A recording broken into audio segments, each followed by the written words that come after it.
लोकांना, नाही तर अडीच अक्षराचा शब्द आहे. पोथी पडपड जगमुआ पंडित भयानक होय, हाई आखर प्रेम का पडे सुपंडित होय. कबीर काय म्हणतो, अडीच अक्षराचा शब्द कळला पाहिजे, फक्त ते शाश्वत तसं प्रेम पाहिजे. आता जे समाजात चालू आहे ते खतरनाक प्रेम चालू आहे साहेब. हे ते प्रेम नाही बरं, एकाले हाय दुसऱ्याने बाय तिसऱ्या समोर पडून नाही. खतरनाक पहिला आता. एका पोरीचा पोराला फोन आला, रे स्वप्नील माझं लग्न ठरलंय मला विसरून जा. स्वप्नील माझं लग्न ठरलंय मला विसरून जा. तो म्हटला बाई मी विसरून जातो, पण माझं नाव स्वप्नील नाही, मी आकाश आहे. नंबर बघून लावत का, रॉंग नंबर लागला तुला. बरं काही हरकत नाही म्हणे, आकाश तू विसरून जा आणि वेळ भेटला तर स्वप्नीलला कॉल करून सांगून दे. अशा खतरनाक काळामध्ये आपण आहोत, बरोबर आहे. कशाला वाचला चेहरा. पहिलं कडवं घेतल्यानंतर जर मला वाटलं किंवा तुम्ही सगळे हिरवेगार लोक आहात तर मी पुढचं कडवं घेईन. कशाला वाचला चेहरा, पुस्तके वाचणाऱ्याने उभा रस्ता बदलला रे तिच्या एका इशाऱ्याने.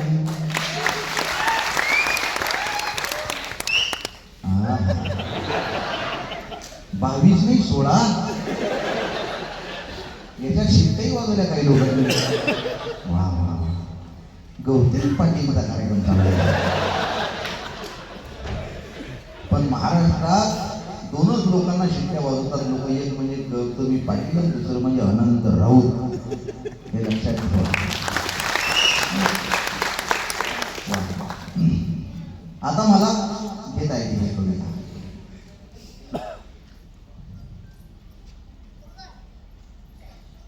इथं जे माझे तरुण मंडळी आलेले आहेत मागं, फक्त एवढा मुद्दा सांगतो तुम्हाला मी की पुस्तकं वाचण्याचा काळ आहे तुमचा. पुस्तकं वाचा, उगाच चेहरे वाचत बसू नये. माझ्या घरच्यांनी वाटलं तो पोरगं हुशार, रस्ताच बदलला. त्यामुळे पुस्तकं वाचण्याच्या काळात फक्त पुस्तकं. ही मोठमोठी लोक स्टेजवर बसली, यांच्याकडनं शिकलं पाहिजे आपण. किती मोठमोठ्या पदावर गेली, त्या सगळ्या लोकांनी फक्त त्यांच्या पुस्तकं वाचण्याच्या काळात पुस्तकच वाचली असती तर ते सगळे आज कलेक्टर असते. हा विषय वेगळा आहे, हा चर्चेचा विषय नाही आहे. कशाला वाचला चेहरा, पुस्तके वाचणाऱ्याने उभा रस्ता बदलला रे तिच्या एका इशाऱ्याने. सवाया जिंदगानीची उघडली फाटकी पाने, जवाया जिंदगानीची उघडली फाटकी पाने. मनाला मारला रफू रफू रफू तिच्या एका इशाऱ्याने. तुझ्या गावावर रंग. वा वा साहेब, क्या बात आहे. तुमची दाद अख्ख्या सभागृहाची एका इकडे आहे, तुमची दाद एका इकडे आहे. त्यांनी हात वर केला पण त्यांनी बघितलं कोणी हात वर केलेलं नाही आहे.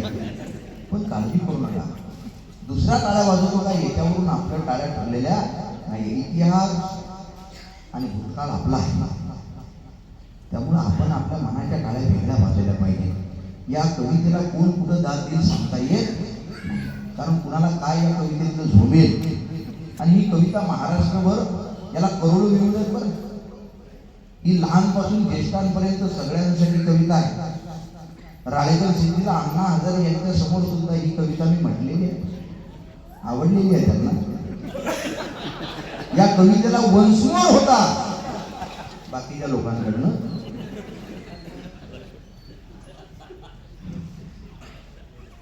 तुझ्या गावावरून जवा जवा जाईन मी, जरी भुललीस तू तुले चोरून पाहिन मी.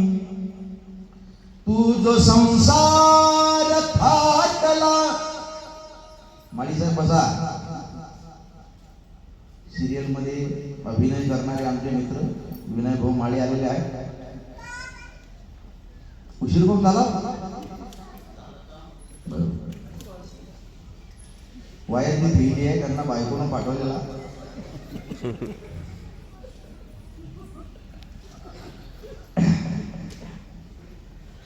तुझ संसार थाटला उभा होईल सोन्याचा, नको डोळ्यात पाहू ग भरवसा नाही पाण्याचा. जशी आलीस येताना जातशीच जाताना. कथा लक्षात येते सर? शेवटचा क्षण ती तिच्या आयुष्यात, तुम्ही तुमच्या आयुष्यात. माझी शपथ रडायची तो क्षण. तुझ संसार थाटला उभा होईल सोन्याचा, नको डोळ्यात पाहू ग भरवसा नाही पाण्याचा. जशी आलीस येताना जातशीच जाताना. जशी आलीस येताना जातशीच जाताना. कशाला कोवळी मिठी, कशाला त्रास ओठांना. हे सगळ्यांना कळणार नाही. ज्यांच्या ज्यांच्या आयुष्याच्या अमृताचे क्षण आलेले आहे. वा वा, त्यांनाच कळेल या ओळींचा अर्थ काय आहे. परत घेतो. जशी आलीस येताना जातशीच जाताना. कशाला कोवळी मिठी, कशाला त्रास ओठांना. कुणी एवढ्या लेट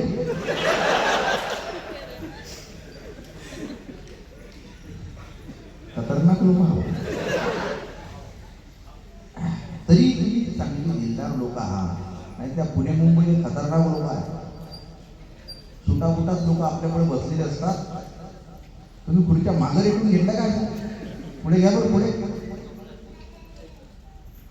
आता तसे, कारण मी प्रेमात आहे बरं या कराडच्या, साताऱ्याच्या, कोल्हापूरच्या. माझी खूप नाळ जुळलेली आहे, माझी कर्मभूमी आहे. मी भारतभर सांगत असतो. पण त्या पुणे मुंबईला काही सुटाफुटात लोक बसलेले असतात, आपल्याकडे बघतात अशी हसतच नाही. आपल्या हाताकडे बाहेर पडायला आपण जमा करून परत पोटात टाकायचं. अरे हस ना, अशी एकटं बघत राहत आपल्याला. असं वाटते प्रत्येकाला मुळव्यात जायला लागेल. हस ना, हसलं पाहिजे, जिल्ह्यात राहिलं पाहिजे. हसतच. मग रात्री झोपल्यावर 1:30-2 वाजता त्याची जाग येते. काय झालं? खतरनाक माणूस होता. आता असा लेट नको करंट आपल्याकडे. जशी आलीस येताना जातशीच जाताना. कशाला कोवळी मिठी, कशाला त्रास ओठांना. कुणी जर तार छेडले हृदयाचे तार छेडले. कुणी जर तार छेडले तुझे गाणेच गाईन मी. जरी भुललीस तू तुले चोरून पाहिन. मले जीव लावला जितका जितका जितका जितका जितका. मले जीव लावला जितका तू ह्या नवऱ्याला. किती सात्विक भावना आहे बाकी. अख्ख्या ब्रह्मांडात मा एवढा निरागस मी तुम्हाला भेटणार. 90% लोकांच्या भावना आहेत. मले जीव लावला जितका तू ह्या नवऱ्याला. घरी दुसऱ्याच्या जाताना मले काढून ठेवजो. आता आता चेहरा तुझा परका मिठी दुसऱ्याच छातीला. काय झालं? तुम्ही कार्यक्रमात राहा, तुम्ही भूतकाळात जाऊ नका. अहो प्रत्येकाच्या आयुष्यात घडलेल्या घटना घ्या, तुम्ही चिंता घेत राहा त्यांना. दुपारची वेळ आहे हे. मले जीव लावला कितका.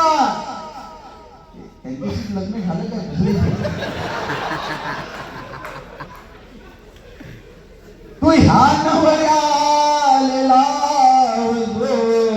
घरी दुसऱ्याच्या जाताना मले काढून ठेवजो. आता चेहरा तुझा परका मिठी दुसऱ्याच छातीला. आता चेहरा तुझा परका मिठी दुसऱ्याच छातीला. मला जे काय सांगायचे माझ्या सांगेन रातीला. सांगना सांगना सांगना चमत्कार घडेल का. सांगना सांगना सांगना चमत्कार घडेल का.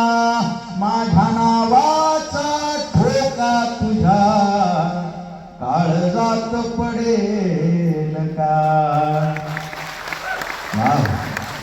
आता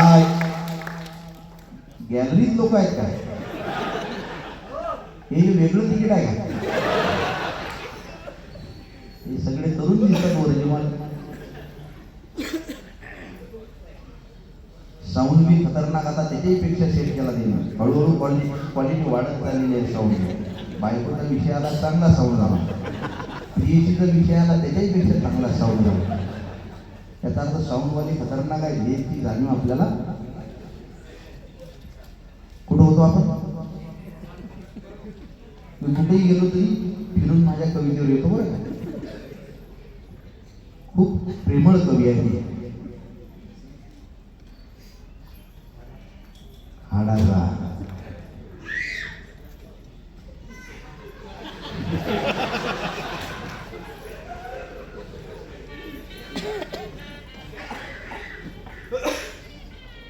सांगना सांगना सांगना चमत्कार घडेल का.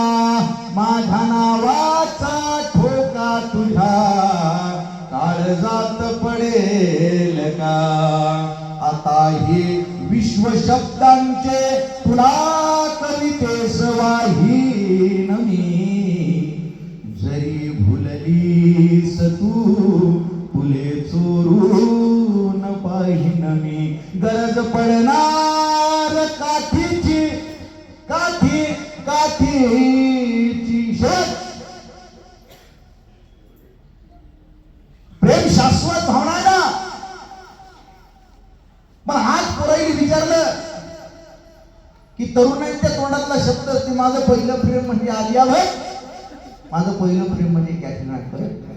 अरे झंडूबा, तुझा जन्म झाला नाही तेव्हापासून एक व्यक्ती तुझ्यावर प्रेम करते, तिचे डोळे बंद झाले, ते जगात न गेले तरी तिचं प्रेम तसुबरही कमी होत नाही. ती आपली आई, हे आपलं पहिलं प्रेम असतं. बाकी नंतर जेवढे तरुण माझे बसलेले आहेत वर, हे प्रेम फक्त आपली जागी आहे का? पण फक्त आपल्या भावना बदलल्या, आपले उदाहरण बदलले. मैं तेरे लिए चांद तारे तोड के लावूंगा. वडापाव दुसऱ्याच्या पैशाने खातो. मैं दुनिया हिला दूंगा. घरातली घागरी उचलत नाही. उदाहरण फक्त बदलले. सुबह से लेकर शाम तक, शाम से लेकर रात तक. गाली रात से लेकर सुबह से फिर शाम तक मुझे प्यार करो. बाकीचे काम तो वाप करणार. उदाहरण फक्त शहाजहान, मुमताज. त्या शहाजहानने मुमताजसाठी ताजमहाल बहाल केला. त्याचं प्रेम खरं होतं का मला माहित नाही. गळीवर तुम्ही आहे म्हणून तुम्हाला सांगतो, तुमच्यासाठी पोहत पोहत आलो शेवट या काठावर. तरी कळे ना किती लांब असणार तुझे घर. पोहत पोहत आलो शेवटच्या काठावर, तरी कळेना किती लांब असणार तुझे घर. ओलांडून आलो मी जीवन, श्वास संपले जरा झोपतो निघेला आता मरणानंतर. अजून कितीशी बाकी माझी पडझड आहे, मिठीत घेना युगा युगांची धडपड आहे. तहान इतकी पिता पिता जीव निघेल माझा, समजून घे बस आता थांबणे अवघड आहे. तुझ्या जवळ येण्याचा रस्ता खडतर आहे, दोघांमध्ये श्वास तेवढा अडसर आहे. एकच उत्तर दे आता मी वाट पाहतो, तुला विलगणे कुठल्या जन्मानंतर आहे. प्रेमाचं खतरनाक लिहितो पण आपण. गरज पडणार काठीचे,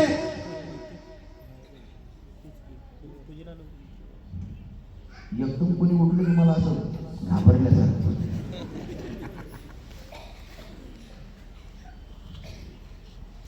शहाजहाननं मुमताजसाठी ताजमहाल बहाल केला होता. त्याचं प्रेम खरं होतं का साहेब? कामगाराने हात कापले ना, तुम्ही ऐकलं जे सगळे. कृष्णन राधेचं प्रेम बघायला आपण होतो का? लैला मजनूचं प्रेम खरं होतं का माहित नाही आपल्याला. त्या हिर राजाचं प्रेम खरं होतं का मला माहित नाही. माझ्या गावाजवळ 2 किलोमीटर लांब असलेल्या बस स्टॉपवर 72 वर्षाचा म्हातारा आणि 65 वर्षाची म्हातारी गावापासून 2 किलोमीटर लांब असलेल्या त्या फाट्यावर बसची वाट बघत बसलेले असतात. उन्हाळ्याचे दिवस, जीवाची लाईलाई करणारं ते ऊन, ही सगळी परिस्थिती त्या म्हाताऱ्याच्या लक्षात येते. म्हातारा उठतो, काठी टेकवत टेकवत म्हातारीच्या शेजारी जाऊन सूर्याच्या दिशेने उभा राहतो. या म्हाताऱ्याची सावली म्हातारीच्या अंगावर पडते. म्हाताऱ्याची सावली म्हातारीच्या अंगावर पडते, पण या गोष्टीकडे त्या म्हातारीचं लक्ष नसतं. या गोष्टीकडे त्या म्हातारीचं लक्ष नसतं, पण त्या म्हातारीच्या नकळत तिच्या अंगावर सावली धरण्यासाठी ऊन खांद्यावर घेणारा तो म्हातारा मला शहाजहान पेक्षा श्रेष्ठ वाटतो. आणि खऱ्या प्रेमाची परिभाषा सांगून जातो. गरज पडणार काठीची, काठी काठीची शेवट. गरज पडणार काठीची, लागता चाहुल साठीची, उजळणी करेल आयुष्य. साहेब फोन लावून आले का तुम्ही? फोन लावायला घेते का? खरं सांगा. नाही, या कवितेतून कोणी उठून फोन लावायला जाऊ शकतो? ही कविता तुमच्या डोक्यात फिरत राहणार आहे. मला रात्री बेरात्री कधी फोन करतात काही फोन. 12:30-1 वाजता मला फोन करतात. मग मला विचारतात, सर काय करताय हो? बरं म्हटलं, कविताला किती वाजले? नाही, त्या कवितेचं एखादं कळू होऊ द्या, मला आठवण डोक्यात फिरत राहायचं बरं. हे गरज पडणार काठीची, काठी काठीची, गरज पडणार काठीची, लागता चाहुल साठीची, उजळणी करेल आयुष्य तुझ्याही वाटा घाटीची. बिचाऱ्या वेदनेलाही सदा बेधुंद भासलो मी, बिचाऱ्या वेदनेलाही सदा बेधुंद भासलो मी. शपथ होती न रडण्याची, उभा हा जन्म हासलो मी. जिथे पीक येईल अश्रूंचे, जिथे पीक येईल अश्रूंचे, जिथे पीक येईल अश्रूंचे, तिथे तुझला फेरीन मी. जरी भुललीस तू, तुले चोरून पाहिन मी. तू ह्या गावावर जवा जवा जाईन मी.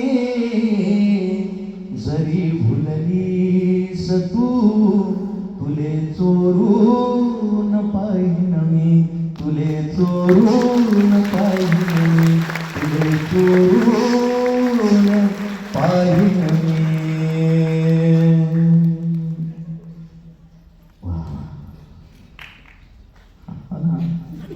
झालं ना? ते झालं, काढायचं काय. पण मी इथं आलो त्यावेळेस मला वाटलं बा हा हॉल कमी पडतोय का काय.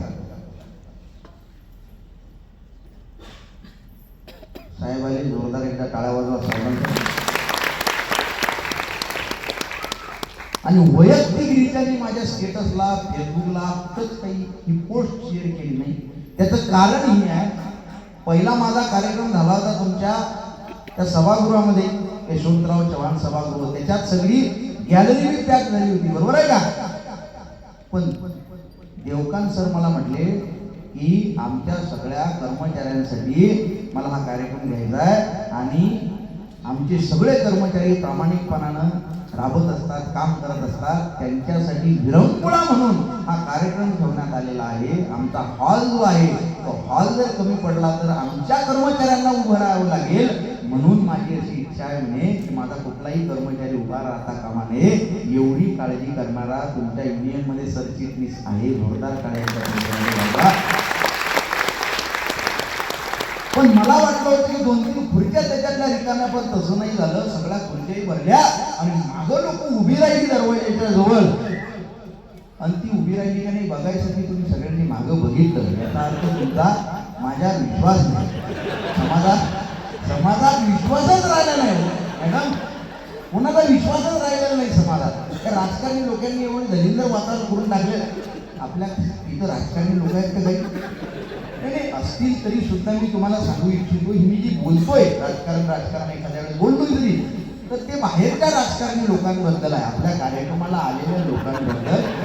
आपल्या कार्यक्रमाला जर काही राजकीय लोक आलेले असतील तर ते सगळे समाजसेवक आहेत असं आपण गृहीत धरू. मला इथून घरी जायचं. राजकारणाचा विषय काढल्या 2-3 जण बाहेर चालले असं नाही. ते लोक आपल्या कार्यक्रमातले नियोजनातले आहेत, ते काही राजकारणी लोक नाही. बरं साहेब कुठे गेले? पक्षाचे आहेत का साहेब? राजकीय राजकारणातले आहेत का?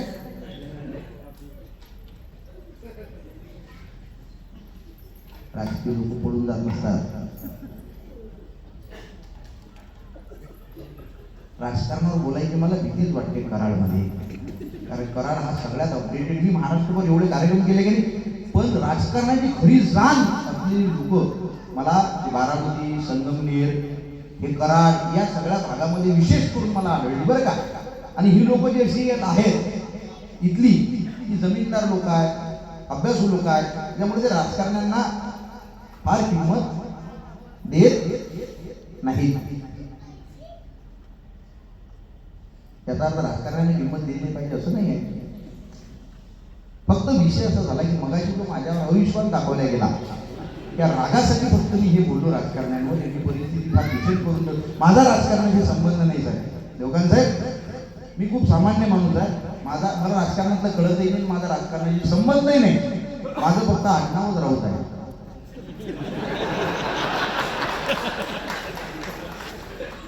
वा, आता तुम्ही लक्षात आलं, मला सगळे जागृत आहात, राजकारणाची अपडेट आहात, बरोबर आहे का. आणि मी सांगत असतो किंवा माझा राजकारणाशी संबंध नाही. या काही काळात तर माझं नाव राऊत असलं तरी मी सांगत नाही की राऊत माझं आडनाव आहे म्हणून. खतरनाक राजकारणाची परिस्थिती झालेली आहे. तुम्हाला काही नवीन सांगायला नको. मी पहिलेच क्लिअर करतो, मी कुठल्या पक्षाचा नाही. हे बीजेपी, काँग्रेस, वंचित, राष्ट्रवादी अलीकडची, पलीकडची, शिवसेना अलीकडची, पलीकडची. पहिले गावाची नावं होती, खुर्द, बुद्रुक. मी कुठल्याही पक्षाला मी तुम्हाला सांगतो, माझं एक प्राथमिक मत आहे की सगळेच्या सगळे पक्ष बोगसच असतात. असं नाही. वाक्य पूर्ण करू द्या, मला मार खायला लावतात तुम्ही. काही काही पक्ष चांगले असतात, पण जे चांगले पक्ष आहेत, बरोबर आहे का, त्याच्यातही काही बोगस लोक असतात. त्याच्यामुळे आपण सगळ्यांनी जागृत असणं गरजेचं आहे. आणि तुम्ही लोक जागृत आहात याचा मला फार अभिमान आहे. आणि महाराष्ट्रभर मी सुद्धा जागृत करण्याचं काम करतो लोकांना. मला जरी राजकारणातलं ज्ञान नसेल, पहिल्यांदा मला कॉन्फिडन्स सुद्धा होता. पहिल्यांदा मी न्यूज बघायचो साहेब, टीव्हीवर पेपर वाचायचो. मला वाटायचं राजकारणातलं मला फार कळतंय. पण या 2-3 वर्षात असे काही निर्णय झाले महाराष्ट्रात, माझा कॉन्फिडन्सच गेला. आता मला वाटतं या राजकारणाच्या नादी लागण्यात अर्थ नाही. मी भोंगा नावाची कविता लिहिली म्हणून याच्यावर.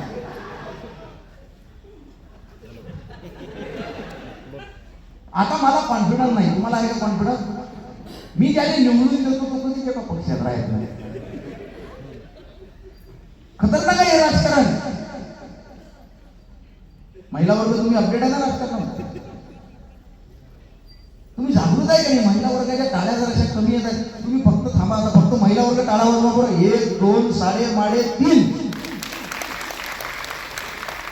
महिलांचं वजनदार काम असतं बरं. आजी बापरे, आजी ते एकदम भेटून बसते. आता चालू दे तुझं 3 तास मागायला वाणायला. आमच्या दिवशी वेळ मागायला वाणायला. कुठं गेली? अच्छा, नाही नाही, अत्यंत महत्वाच्या कामाला गेलेली ते. हो, अत्यंत महत्वाच्या कामाला. ते काम राष्ट्रपती सुद्धा थांबवू शकत नाही. म्हणजे थांबवू सुद्धा नाही.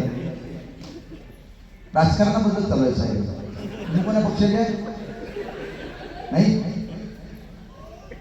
मानवता नावाचा एक पक्ष आहे, बरोबर आहे का? आपण कोणाही पक्षाची असू नये. ही भोगा नावाची कविता महाराष्ट्रावर व्हायरल झाली. मी का लिहिली? माझ्या गावात मी जिथं राहतो एकमेकांकडे द्वेषानं बघायला लागले लोक. तुम्ही सगळे अभ्यासू लोक आहेत म्हणून घेणं गरजेचं आहे बरं का. पुरुषच नाही, महिला वर्ग सुद्धा. एका बाईनं याच्या राजकारणात उखाणा लिहिला. आजी याचं जे चालू आहे की याच्यावर एका बाईनं उखाणा लिहिला. हे म्हणे फक्त माझे पती नाही, हे माझ्या काळजाचे ठोके आहे. ठोके म्हटलेले नाही शब्द बाळ. हे म्हणे फक्त माझे पती नाही, हे माझ्या काळजाचे ठोके आहे. पण मी त्याला शोधते ज्याची या चळवळी मागं डोके आहे. मी त्याला शोधते ज्याची या चळवळी मागं डोके आहे. आणि साहेबांचं नाव घेते. काय झाडी काय डोंगर बाकी सगळं ओके आहे. आपल्याला राजकारणात काही कळत असं. एका नेत्याने त्याचं पोरगं म्हणते बाबा मला राजकारणात यायचं. काय म्हणते? राजकारणात जाय म्हणे. तुला फसवता येते का लोकांना? रक्तात फसवी गेली नाही तोपर्यंत राजकारणात घेता येत नाही. हे पोरगं म्हणे बाबा मी तुमचाच पोरगा आहो ना. म्हणजे रक्तात आली असेल ना माझी. फसवी गेली. तुमच्यात राजकारणी लोक आहेत का खरं सांगा मला. कार्यकर्ते कोण आहेत हातवर करा. मग कार्यकर्ते कुठलाही पक्ष या वा वा. मी कार्यकर्त्यांवर सुद्धा येणार आहे. भोंग वाजलाय. भोंग्याला आवाज मैदान सगळ्यांना. ही सध्या ट्रेंडिंगला कविता.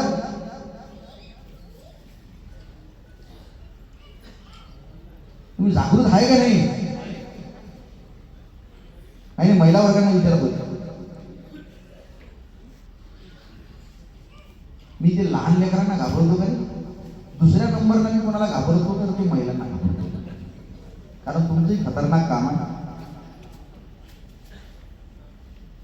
एक बाई माहेरला जाते, नवऱ्याला सांगून ठेवते म्हणे हबा म्हणजे मला कधी फोन करेल, मला घरी दिसले पाहिजे. आम्ही तू जायचं तरी मला चूक उपभोगू दे. बायको गेली. पहिल्या दिवशी संध्याकाळी तिनं फोन केला. हॅलो हा हॅलो कुठे या? कुठं आम्ही घरीच बसलोय ना. खरंच घरी आला? तुम्ही शपथ म्हणे मी घरीच बसलो. मला मारू नका म्हणे. खोट्या शब्दा घेता का? वा किचन मध्ये कशाला? मिक्सर लावून टाका. कशाला लावा? गेला बा माणूस, गरीब माणूस. लावली पी, दाबलं बटन, ठेवा म्हणे. एवढंच. दुसऱ्या दिवशी परत संध्याकाळी हॅलो हा हॅलो कुठे या? बाबा म्हणे कालच सांगितलं आधी सांगतो. तुझ्या का आतंकवादी माझ्या जिंदगीत आहे. कुठं जायची हिंमत आहे का? आवाज वा किचन मध्ये कशाला? मिक्सर लावून आजही परत लावा. लावलो बा. पिन लावली, बटन लावलं, ठेवा म्हणे. इतकंच. काही बायको म्हणे 7-8 दिवस झाले. बायको 7व्या दिवशी घरी आली. नवऱ्या विचार असला पाहिजे. ते काय पर्याय काढतील सांगता येत?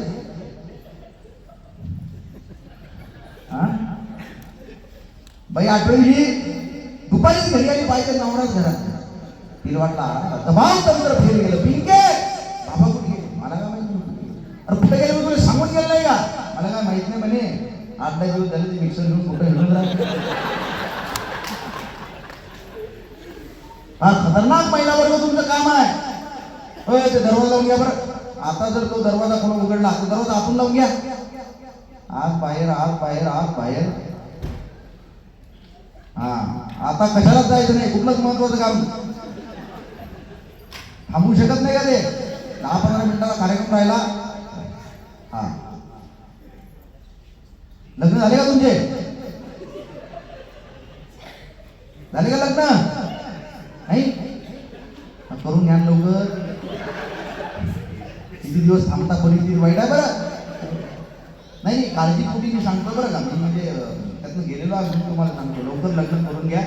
माझा मित्र आहे रमेश, वयाच्या 26 वर्षी चांगले स्थळ आले त्याचे, पण याचे नखरे एवढे, मला सुंदर पाहिजे, देखणी पाहिजे, अशीच पाहिजे, तशीच पाहिजे. याच्या तोंडावर जीवनी हागत नाही, याला सुंदर पाहिजे. राहिला लग्नात 38 वर्ष वय झालं. किती? 38. डोक्यात छप्परी उडून गेलं. एसटी बिंदास बसतात याच्यासोबत पोरी बिरी, काय तर आपल्या बापाच्या वयाला पोरी पाहायला गेला. पोरी या बापाने पसंत केलं, पोरी नाही पसंत केलं, पण त्या पोरी आई आली पोहे घेऊन. जशी या रमेशने पाहिलं चक्करून पडली. किचन मध्ये पाणी टाकले त्या तोंडावर. काय झालं? काय झालं? अहो माय तो तर माया टाईमाने मरी पाहायला लागला. तुमची काळजी आहे म्हणून सांगतो मी, लवकर करून घ्या.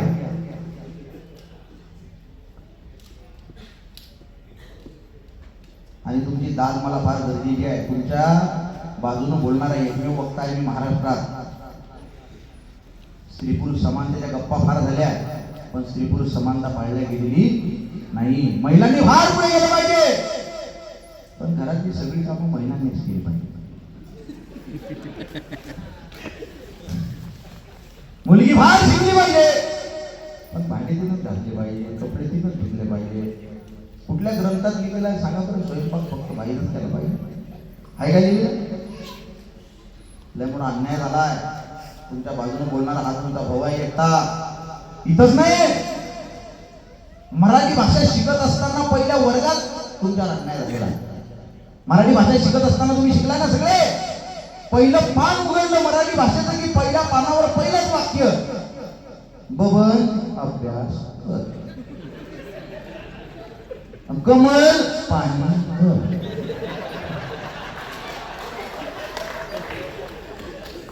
बबनने अभ्यास करायला बसवलं, अभ्यास करून साहेब झाला. तिला पाणी भरायला पाठवलं. पाणी भरून गेल्याकडे ती सूट झाली. रमेश पाटावर बस, आणि कोमल त्याला वाढ. म्हणजे खैरापाटा फक्त जेवायलाच बसलेला आहे की नाही? एवढा अभ्यास केला का तुमचा कोणी? त्यामुळे तुम्ही टाळा वाजवलं पाहिजे. मी तुमच्या पाठीशी आहे. वा वा वा. हा तुमच्या भावना मलाच करतात फक्त. अहो घरातल्या प्रत्येक वस्तूंपासून तुमच्यावर अन्याय आहे. तो म्हणजे पुल्लिंगी, ती म्हणजे स्त्रीलिंगी. बरोबर आहे की नाही? तो आंबा कारण तो गोड आहे, ती कैरी कारण ती आंबट आहे. बघा माझा अभ्यास. तो आंबा कारण तो गोड आहे, ती कैरी कारण ती आंबट आहे. तो पहाड, तो डोंगर, ती टेकडी. तो सागर कारण तो विशाल आहे, ती नदी कारण ती छोटी आहे. तो नाला, ती नाली. तो गाव, ती गल्ली. तो रस्ता, ती वाट. तो हंडा, ती कळशी. तो रांजण, ती घागर. तो दरवाजा, ती कुंडी. असा विषय का हा? तो हॉल, ती खोली. तो फळा, ती पाटी. तो खडू, ती लेखणी. तो पेन, ती रिफिल. तो टेबल, ती खुर्ची. तो पेटारा, ती पेटी. तो मोठा, ती छोटी. मग हाच पती 7 जन्म भेटावा म्हणून ती फेऱ्या मारते वडाच्या झाडाला, आणि तिचा नवरा शिट्ट्या मारतो तमाशाच्या फडाला. हे झालं पाहिजे. म्हणून म्हणतोय तुमच्या बाजूला बोलणारा एकच आहे. विनोदाचा विषय नाही. सामान्य माणूस किती वेदना सहन करू शकतो माहिती आहे का साहेब तुम्हाला? सामान्य माणूस काटा रुतला की वेदना होतात ना, त्या वेदना मोजता येतात. सामान्य माणूस फक्त 47 डेल युनिट इतक्याच वेदना सहन करू शकतो. किती? 47 डेल युनिट इतक्याच वेदना सहन करू शकतो. पण ज्यावेळेस एक स्त्री एका बाळाला जन्म देते तिला होणाऱ्या वेदना ह्या 57 डेल युनिट इतक्या असतात. म्हणजे सामान्य सहनशक्तीच्या पलीकडे जाऊन एका बाळाला जन्म देणारी स्त्री असते. तुमच्या गावात चिता आहे, स्मशानभूमी आहे ना, अख्खा माणूस जळतो स्मशानभूमीवर. काय जळत नाही? माणसाची हाडं, माणसाच्या अस्थी. आणि सायन्स सांगतं माणसाच्या हाडांची निर्मिती कशी होते. आईच्या गर्भात बाळ असताना आईच्या दुधापासून बाळाच्या हाडांची निर्मिती होत असते. म्हणजे ती पिता सुद्धा म्हणत असेल अरे छोटी मोठी प्रत्येक गोष्ट जाणण्याची ताकद माझ्यात आहे, पण आईचं दूध जाणण्याची ताकद अजूनपर्यंत माझ्यात आली नाही. हे स्त्रीचं कर्तृत्व आहे, हे स्त्रीचं श्रेष्ठत्व आहे. सगळेजण आपापल्या हृदयावर हात ठेवा. आपलं हृदय चालू आहे ना सगळ्यांचं? बंद आहे कोणाला? चालू आहे ना? बंद म्हणजे माणूस गेला. आपण हे हृदय चालू कधी झालं हा प्रश्न पडला का तुम्हाला? चालू मी सांगतो तुम्हाला, आईच्या गर्भात बाळ असतं 7 महिन्याचं होतं. आता ते चालू करण्याची गरज आहे. ते चालू करण्यासाठी आईच्या हृदयाच्या सायनोहेप्टिकल नोड कडनं त्या बाळाच्या हृदयाच्या सायनोहेप्टिकल नोडला एक पल्स म्हणजे एक ठोका दिला जातो. त्यावेळेस ते हृदय चालू होते, परत कधी बंद पडत नाही. त्या दिवशी ते हृदय बंद पडलं माणूस जिवंत राहत नाही.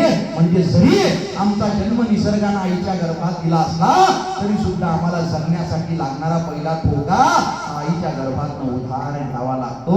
हे स्त्रीचं श्रेष्ठत्व आहे, हे स्त्रीचं कर्तृत्व आहे. सून झालं घरदार खोपा राहिला पडून काळजातली चिमणी बघा चालली उडून. लेकी बाईचं जगण बाहुलीचा खेळ सारा एक जळणारी वाट उजाळते 2 घरा. 9 माहाचा पिंजरा कायम गावात जिता जागता हा जीव वाढविलार पोटात. कुस होताच रिकामी देव जन्म तोडताना ओम्या देवाची करणी कसा फूट तोर पाना. झाला भोगला नरक बाई बाळंतीण झाली. या कवितेनंतर एका आजीनं माझा ऑटोग्राफ घेतला होता बरं का. आधी मला म्हटली बाळा मला ही एक सही. म्हटलं बऱ्याच कविता मी सादर केल्या, याच्यात काय आहे? आजी मला म्हटली काही भावना लिहिण्यासाठी जन्मच बाईचा पाहिजे. ती बाई आई होणं गरजेची आहे. तू बाई नाहीस, आई नाहीस. त्या भावना तुझ्या कवितेतनं आल्या कुठून? त्या आजीनं माझा जो ऑटोग्राफ घेतला साहेब मी तो जपून ठेवलेला आहे. 100 पुरस्कारांपेक्षा माझ्यासाठी तो अधिक पुरस्कार श्रेष्ठ आहे. झाला भोगला नरक बाई बाळंतीण झाली. बाळ पाजल छातीले तिच्या स्वर्ग पायाखाली. पोर नावाचा वारस लेक डोक्यावरती साज. पोर वंशाचा दिवा लेक घराण्याची लाज.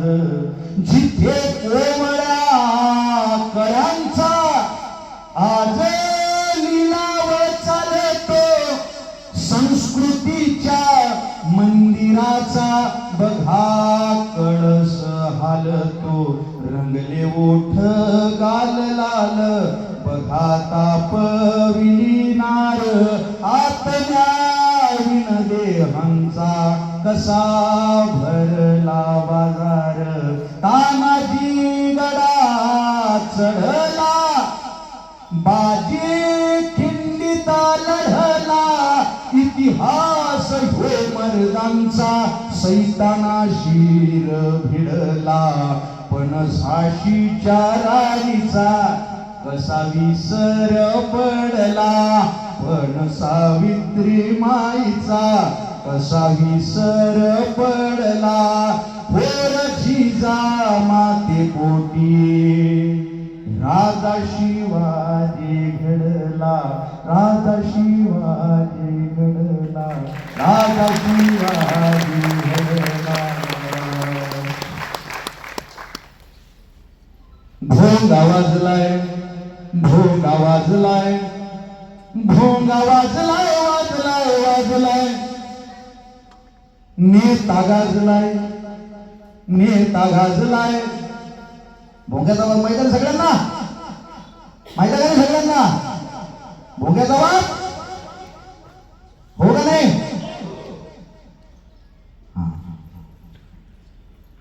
भोंग्या हटाव. कोण हटवायचं? आपणच हो. कामधंदे सोडायचे, भोंगे काढायचे.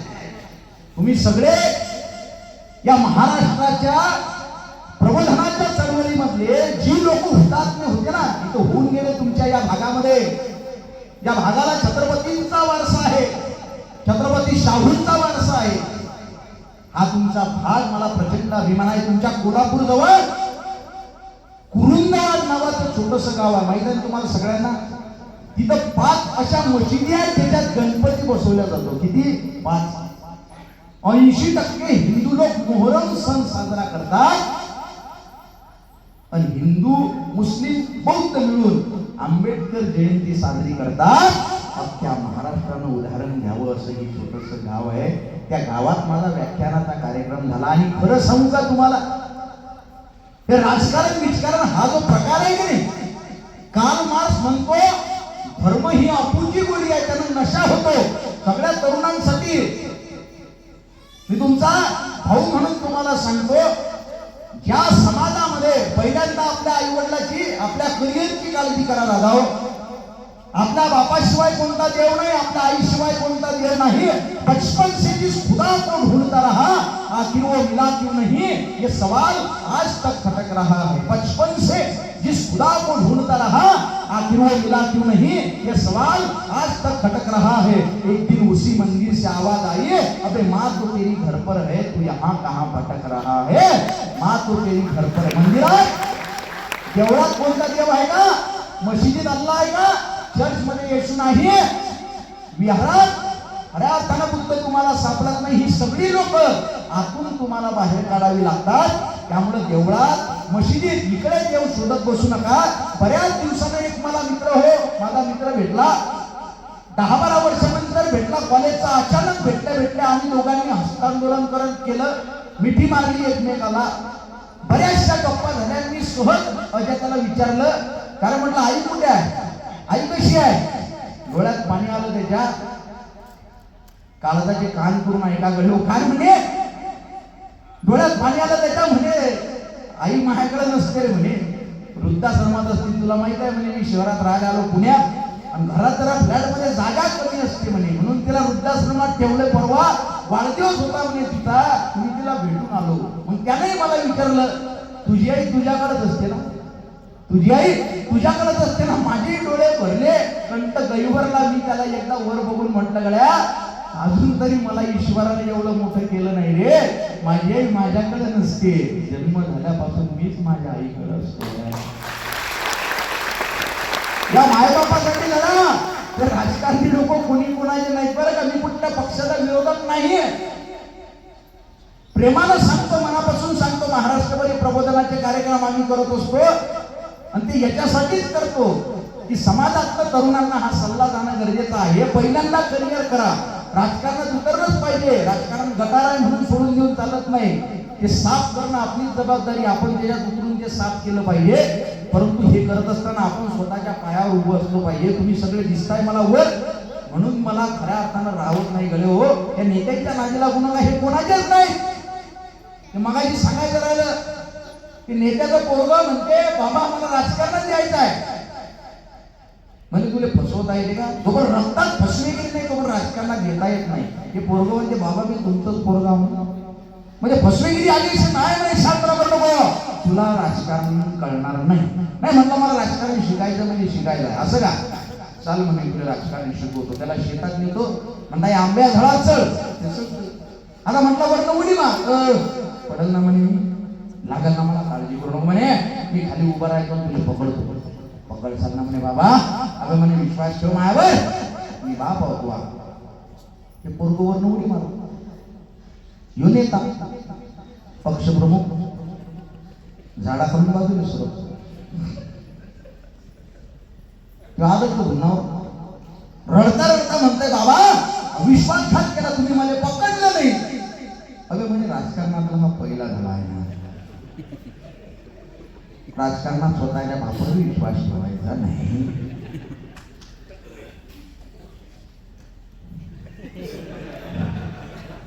हे कोणाचे नाही. मलाही लय जण विचारतात तुमची विचारधारा काय आहे, मग तुम्ही या पक्षाला मानत नाही त्या पक्षाला मानत नाही. म्हटलं आम्ही कलाकार आहोत, आमचा कोणताच पक्ष नसतो दादा. कलाकाराला पक्ष जात असते का, त्याला कोणता धर्म असतो का, त्याला काही नाही. माझ्या बापानं मला सांगितलं गड्या आनंदा, आज म्हणे तू महाराष्ट्रभर व्याख्यान करता, आम्ही तुला काय संदेश देऊ म्हणे गड्या. मी दोनच गोष्टी तुला सांगतो, एक म्हणजे कोणाला फसवून 1 रुपया कमवायचा नाही आणि कुणाचं मन दुखील असं जिंदगीत वागायचं नाही. किती साधी शब्द आहे. मला जगणं शिकून गेले होते. पोस्टमन आहेत माझे वडील दादा, पोस्टमन दिवसभर पत्र वाटणारे. माहिती आहे तुम्हाला, तुमची जशी युनियन आहे तशी पोस्टाची एक युनियन आहे, पण अजूनही तिथे काही पेन्शन लागू झालेलं नाही. ग्रामीण डाक सेवकांना समाविष्ट करून घेतलेलं नाही. माझ्या वडिलांनी 40 वर्ष नोकरी केली. दिवसभर गावात पत्र वाटून संध्याकाळी घरी येणारा बाप, त्यावेळेस बापाची सेवा करत असताना माझे पाय, माझे हात त्यांच्या पायांवर टाचांवर जायचे. त्यावेळेस माझ्या बापाला होणाऱ्या वेदना मी आजपर्यंत विसरू शकलो नाही.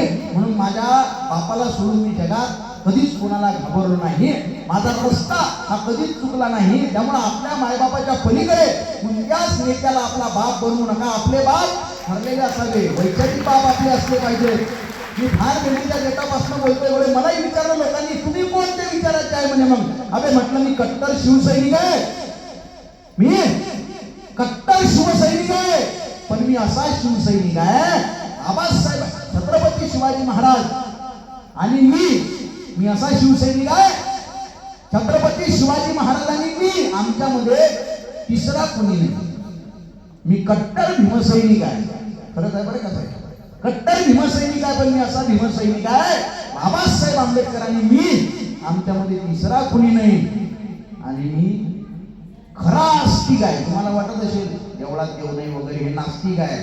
मी प्रचंड आस्तिक माणूस आहे, पण मी असा आस्तिक आहे की तो निर्मित, आणि मी आमच्यामध्ये तिसरा दलाल कोणी नाही राहिला, आणि त्याची गरजही नाही. बेलाचं बाण घ्या, त्याला सहज लावा आणि महादेवाच्या पिंडीला चिटकून द्या. तुमचं पोरग 12वीत अभ्यास करत नसेल तरी सुद्धा ते पास होईल. ऐकलं का तुम्ही? होईल का पास? मी नाही बोललो हे, ऐकलं का नाही तुम्ही? माझ्या गावात महादेवाचं मंदिर आहे दादा, महादेवाचं मंदिर आहे. माझं अक्कल लहानपण त्या महादेवाच्या मंदिरात गेलं.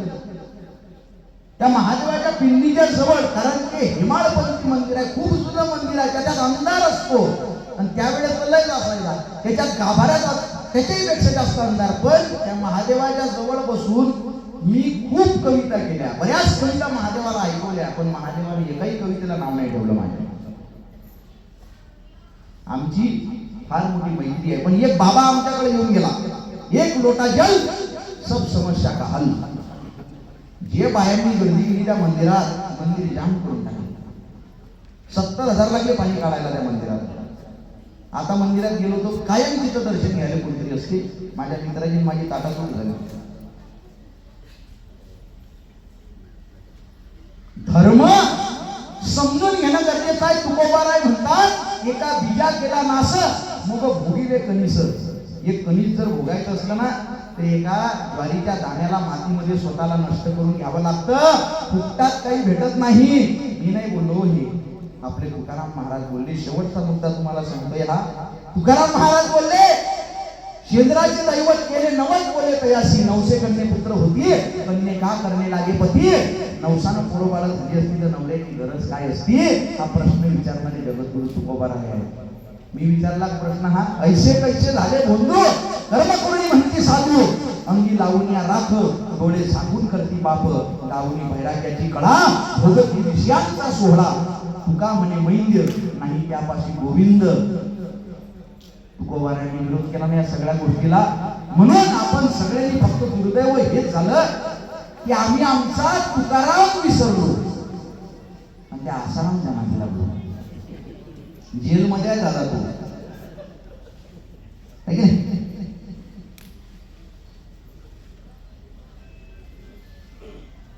बरोबर बोलतोय का चुकीचं बोलतोय? खरे संत कळले पाहिजे. संतांचे फार उपकार आहेत. काय सांगू आता संतांचे उपकारामध्ये निरंतर जागविती. पण ते संत तसे पाहिजे. नारायण साईच्या नावावर सगळी इस्टेट करून टाकली होती. पुन्हा आसाराम बाबू मध्ये एक सत्यसाई नावाचे बाबा आले. हवेत हात फिरवला की सोन्याची चेन, हवेत हात फिरवला की सोन्याची अंगठी.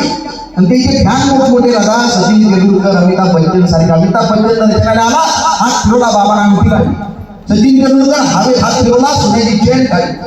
एक शेतकरी तो बी दर्शनाला गेला, बाबांना हवेत हात फिरवला, अंगारा काढला.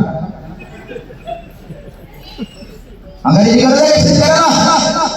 याच्यात पण बाहेर निघणं गरजेचं आहे. अहो त्या काळजे बाबांना अख्खी संपत्ती धर्मशाळा बांधण्यात घालवली आणि गेल्यानंतर धर्मशाळा सगळ्या बाबासाहेब आंबेडकरांच्या नावावर करून दिल्या. एका खोलीमध्ये धर्मशाळेच्या स्वतःच्या मुलीला जागा दिली म्हणून तातडीला तिथे गेले. स्वतःच्या सख्या मुलीला हात धरून बाहेर काढलं. तिला सांगितलं तुझ्या बापाची लायकी झाडाखाली झोपण्याची आहे, या धर्मशाळेवर तुझा काढीचा अधिकार नाही. हे खरे वैराग्यमूर्ती गांधी बाबा नावाचे संत आहेत. कर्मवीर भाऊराव पाटील यांच्यासारखे संत पुरुष या समाजामध्ये आहेत. प्रचंड आनंद आहे मला तुमच्या साताऱ्यामधनं हा एवढा वटवृक्ष जो आहे रय शिक्षण संस्थेचा उदयास आला. त्यामुळे तुम्हाला फार वेगळ्या गोष्टी सांगण्याची गरज नाही. भोंगा वाजलाय, भोंगा वाजलाय, भोंगा वाजलाय, वाजलाय, वाजलाय, नेता गाजलाय, नेता गाजलाय, नेता गाजलाय, गाजलाय, गाजलाय, भोंगा वाजलाय, भोंगा वाजलाय, भोंगा वाजलाय, वाजलाय, वाजलाय, एका पाण्याची सोडून कामा. जय जय जय श्रीराम, जय श्रीराम.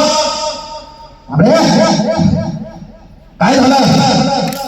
जय श्रीराम. काय करतोय तू? सुशिक्षित बेरोजगार बाप. काय करतो तू? एमएससी कामाच्या अर्धा काम करतो. यांच्या नादानं कोणाचं भलं झालं का? गुडघ्यात निंबायची नाही लोक सगळे. आमच्या गावात सरपंच पदासाठी उभा असतो उमेदवार. कोण्या पदासाठी? त्याच्या गाडीमध्ये भरली असतात त्या भोग्यातले गाणे जरी बघितलं ना तरी आपल्या मित्रांनो लक्षात येईल की याचा मेंदू कुठं आहे.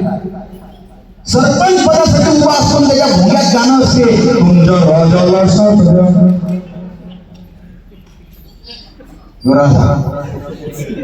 नाही ती वाढणार. आणि आपण प्रजा नेता म्हणजे रयतेचा सेवक असतो दादा. राजा एकच छत्रपती शिवाजी महाराज. बाकी सगळी प्रजा राजाला साथ द्या, दारू प्यावा 50. पाण्याची सोडू नका म्हणा जय जय जय श्रीराम. घरी सीतेला उपवास, माय बापाले वनवास. घरची अयोध्या जळताना, घरची अयोध्या जळताना प्रश्न रामाला पडलाय. भोंगा वाजलाय, भोंगा वाजलाय, भोंगा वाजलाय, वाजलाय, वाजलाय, नेता गाजलाय, नेता गाजलाय, नेता गाजलाय, गाजलाय, गाजलाय. नेत तू बंदा अल्लाचा, करची हात मानवतेचा. कोणता धर्म चुकीचा आहे का? एका धर्मावर टीका करणं म्हणजे पाखंड आहे. कबीरांना त्या काळात सांगितलं, पाथर पूजे हरिविले, तोमय पूजू पहाड, घरबी जागी कोयना पूजे, जागी पीस खाय संसार. अरे दगड पूजायला देव भेटला असता तर मी पहाड फुटला असता हे सांगणारे कबीर फक्त हिंदू धर्मावर लिहितात का? भोग्या त्या काळात घेऊन गेले कबीर. काकर पाथर चोरी के मस्जिद लई बनाए, काकर पाथर चोरी के मस्जिद लई बनाए, ताचन मुल्ला टांग दे क्या बना हुआ खुदाय. अल्लाह बैरा झाला का? मी बोललो कबीर त्या काळात बोलले म्हणून सगळे धर्म चुकीचे आहेत. पण प्रत्येक धर्मात काहीतरी घेण्यासारखं आहे दादा, ते आपण घेतलं पाहिजे. नेक बंधा अल्लाचा कर जिहाद मानवतेचा, बुरसटलेल्या चाली तुझं पुतो, लोकशाहीच्या डोळ्यात फुटतो. थेट का मुस्लिम आपलं मुसलमान या शब्दाचा अर्थ आहे मुसल्लसे इमान, ज्याचा इमान जिवंत आहे तो मुसलमान. सलाम वालेकुम वालेकुम अस्सलाम व रहमतुल्लाहि व बरकातुहू. ईश्वर सगळ्यांचं कल्याण करो हे सांगणारा धर्म कधी आतंकवाद निर्माण करू शकत नाही. पण आमचं वाचन कमी पडलं दादा. दंगल करणारे कधीच त्यांचे धर्मग्रंथ वाचत नाही आणि धर्मग्रंथ ज्यांनी वाचलेले आहेत ते लोक कधीच दंगल करत नाही. हे वास्तव आहे दादा. हिंदुइझम चुकीचं आहे का? हिंदुइझम चुकीचं नाही. हिंदू नावाचा शब्द अस्तित्वात नाही हा वाद तुम्ही सगळ्यांनी ऐकला असेल. तुम्ही जेवढा अभ्यास असतील तुमच्यात काही जाणकार असतील 30 सेकंद घेतो तुमचे. आपल्या अख्ख्या भारतामध्ये जे दर्शनशास्त्र आहेत ना त्याच्यावर अख्खा भारत आपली फिलॉसॉफी उभी आहे. 9 दर्शनशास्त्र आहेत ते 9.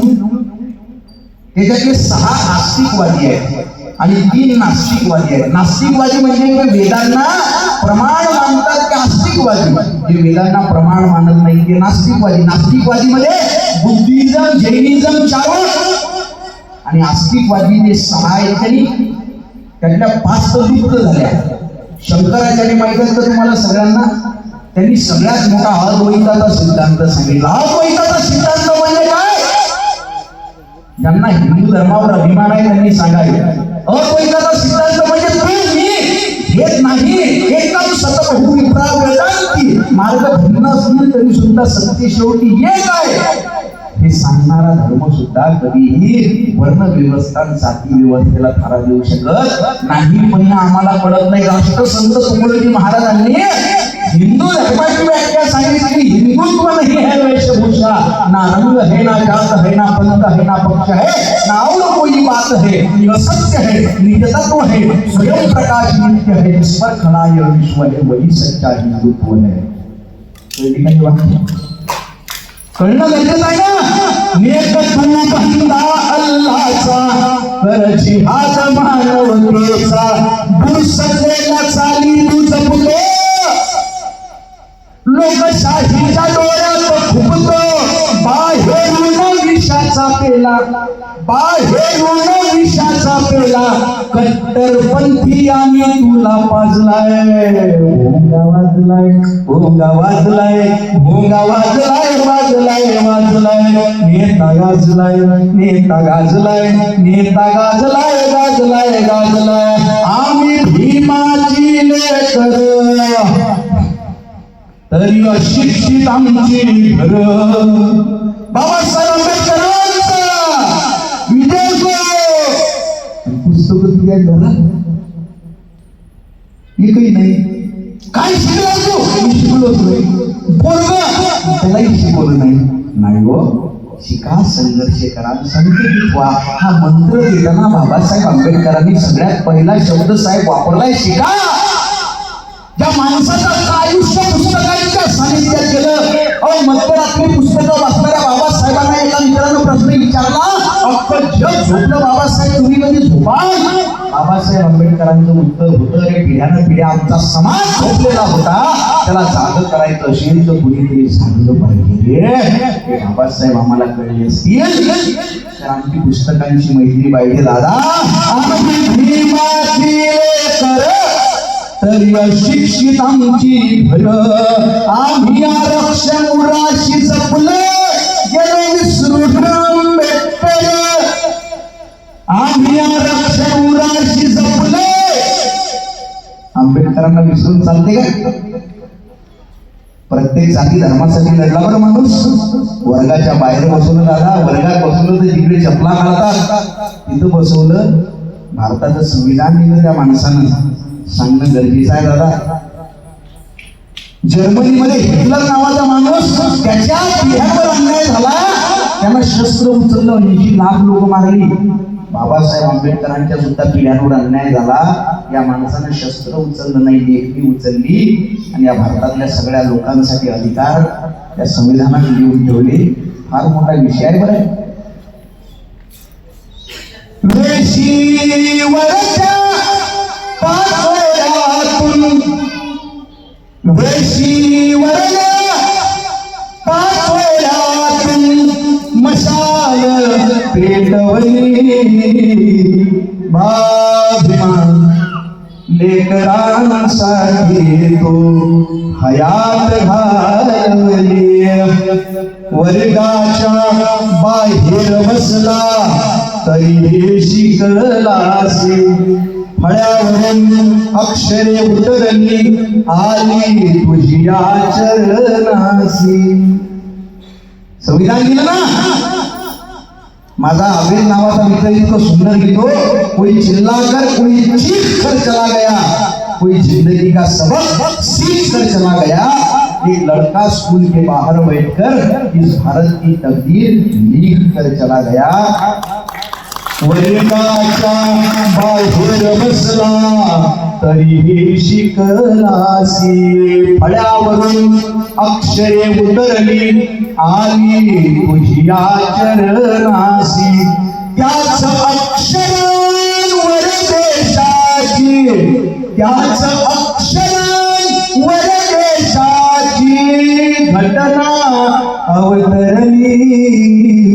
वागमान लेकरांसाठी तो हयात घालवली. गावाने वेशीला केलेले वंदन होता तू. कळते ना. गावाने वेशीला केलेले वंदन होता तू. अजूनही दरवळे कुठले चंदन होता तू. येणाऱ्या सगळ्याच पिढ्यांची, येणाऱ्या सगळ्याच पिढ्यांची स्वप्ने वाचवली. बाभिमान लेकरांसाठी तो हयात घालवली.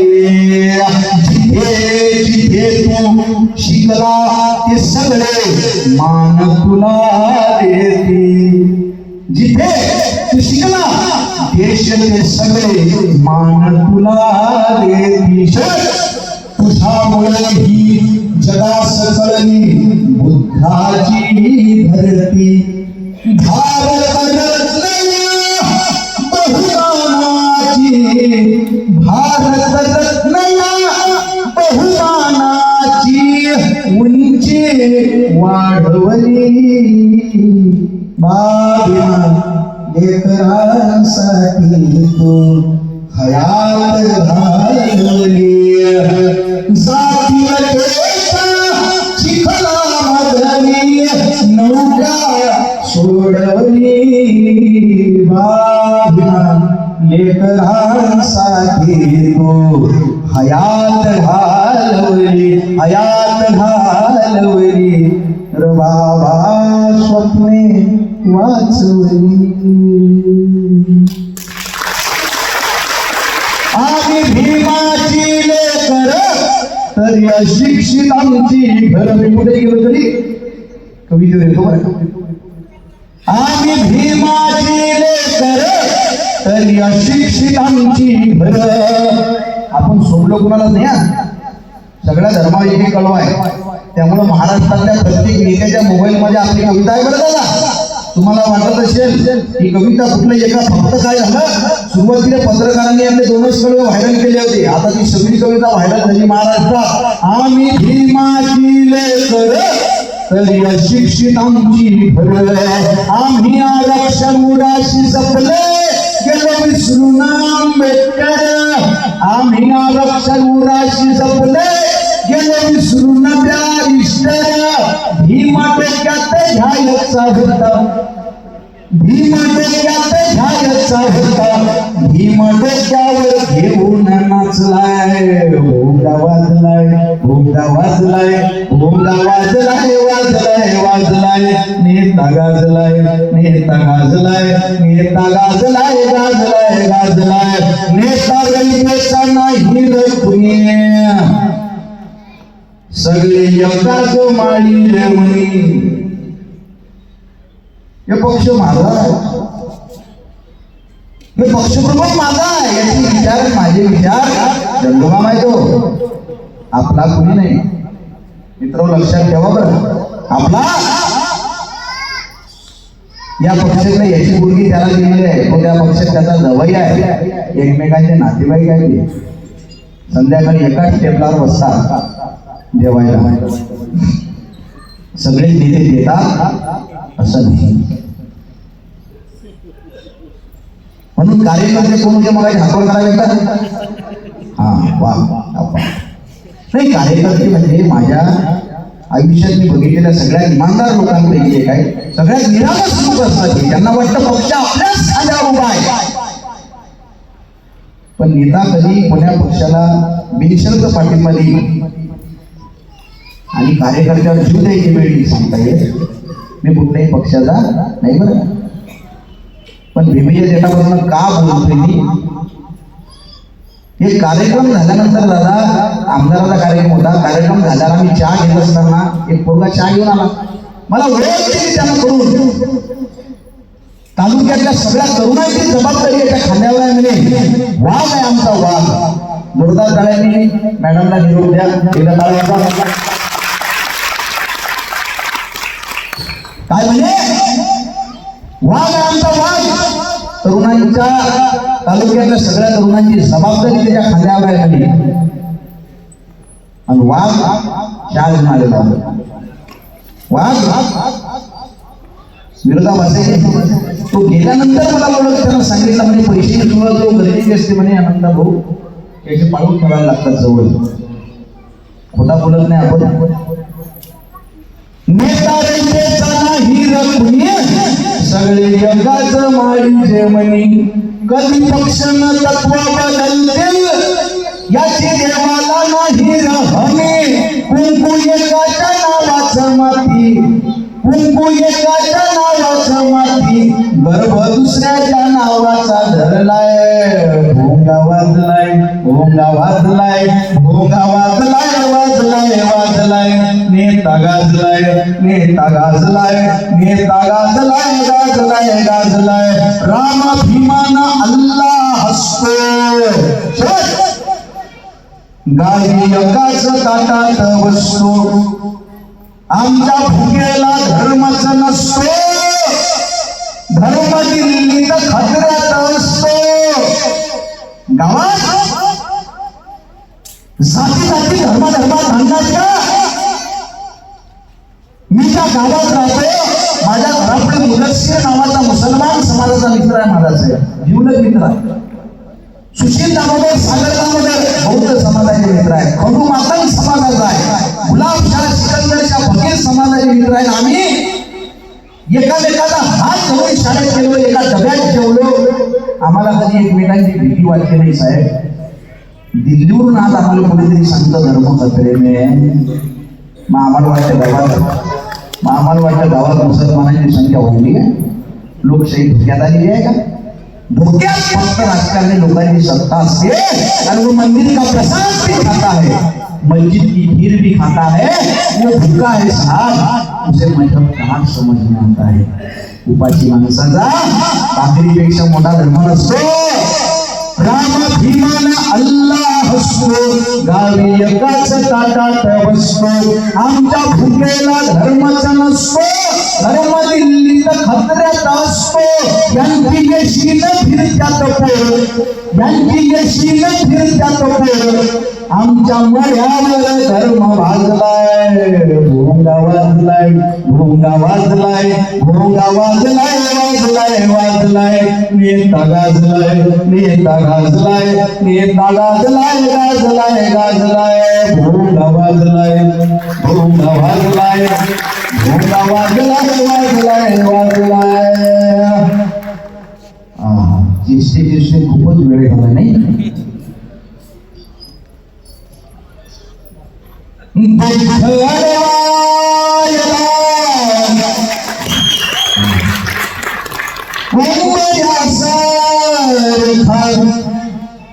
मित्र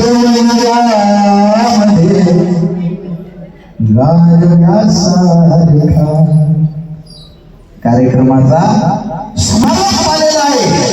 एवढ्या ताकदीचा दर्दी रसिक वर्ग मी महाराष्ट्रात एवढे कार्यक्रम केले, पण जवळजवळ 2 तास होता येतील मला वाटतंय. इतक्या गाड्या आणि इतका दर्दी रसिक मी महाराष्ट्राला आज पहिल्यांदा होतोय. असं नाही खूप ठिकाणी खूप रसिक वर्ग बघितलेला, उगं तुम्हाला बरं वाटावं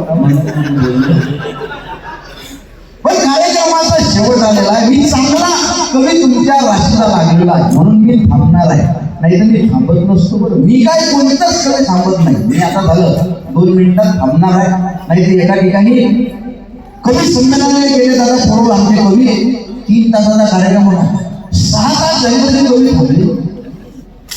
मग अर्धे लोक गायब तरी कवी थांबले नाही. 100 लोक राहिले तरी कवी थांबलेले. मग 4 लोक राहिले, 1 2 3. मी कविता सगळ्या मला 4 लोकांना गर्दी दिसतात. 7 घंटे झाले जागेवर थांबलेले. ते संयोजक म्हटले तुम्ही इकडे या, तुम्ही पटकन तुमचा आवरान जरा घरी. ते चौघच्या चौघ कानानं बघितले, एखादा ऐकू येत नाही. त्याच्याकडे शेरसं गेले टाळणं उडले. कारण येत नाही आता घरी सण होत नाही म्हणून इथं आणून ठेवले. ते आता इथंच झोपणार. तरी आमच्याकडे काही कधी खतरनाक होता म्हटलं मी या 4 लोकांनाच ऐकवणार. माझं घरी कोणी ऐकत नाही म्हणे, मी या 4 लोकांनाच ऐकवणार. पण गावात आवाज गेला ना, गावातले लोक काढायला नाहीला चला म्हणजे 100 फुटाला काही कविता थांबवली नाही. एकदम पुढे उभे राहिले. त्यातला पहिलवान त्याला काळी आदळी याच्याकडे रागानं बघितलं आणि स्टेजवर शोधायला लागला इकडे तिकडे. हा म्हणजे झाला ना काय एकदम आता माफ करा म्हणजे काय शोधताय तुम्ही. ते पहिलवान म्हटला तुमचं चालू द्या, तुमची चुकी नाही, तुम्हाला इथं कोणी बोलावलं त्याला बघतो मग तुम्हाला बघतो. मला इथं बोलावणारे आरती देवकाल साहेब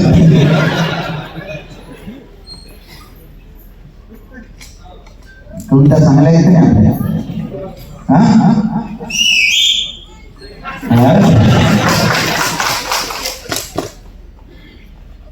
यांच्या खांद्यावर आहे भारत. पण जिल्ह्यातील लोक पाहिजेत आणि तुम्ही जिल्ह्यातील आहे दादा. मला फार अभिमान आहे तुमचा. महाराष्ट्रात एवढे कार्यक्रम केले पण एवढा जिल्ह्यातील रसिक मी आज पहिल्यांदा बघितला. असंही नाही जिल्ह्यातील रसिक घेतात.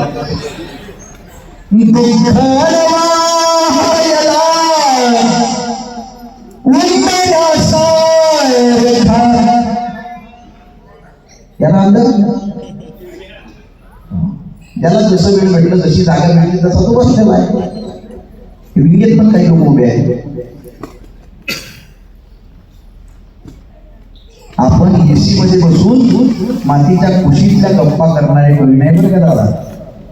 शेतकऱ्यांना पोरगा आहे मी, तुम्ही सगळे जण शेतकरी असाल ना. एसी मध्ये बसून मातीवर कविता लिहिल्या लोकांनी आणि पुरस्कार घेतले लोकांचं. एसी मध्ये बसून आपण त्यातला कवी नाही. 2 ओळीची कविता लिहिली होती शेतकऱ्यावर. किती? 2 ओळीची. बऱ्याच दिवसानं त्या झोपडीत लखलकार दिसतोय देवकांसर. बऱ्याच दिवसानं त्या झोपडीत लखलकार दिसतोय. शेतकऱ्याचं नशीब घडलं का काय? 2 ओळीची कविता. बऱ्याच दिवसानं त्या झोपडीत लखलकार दिसतोय. शेतकऱ्याचं नशीब घडलं का काय? दिवाळी नाही, दसरा नाही, यानं घरात स्प्रे चाललं का काय? ते आमचं शेतकऱ्याचं जगणं आहे दादा.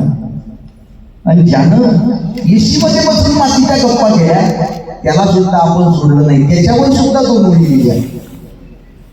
जन्म गेला तुझा गाण्यासारखा काव्यथा मांडतो भोगल्यासारखा, दुःख का मांडतो भोगल्यासारखा. क्या बात आहे. सलाम आहे तुमच्या रसिकतेला. इतके दर्दी रसिक मी आज महाराष्ट्रात पहिल्यांदा बघतोय.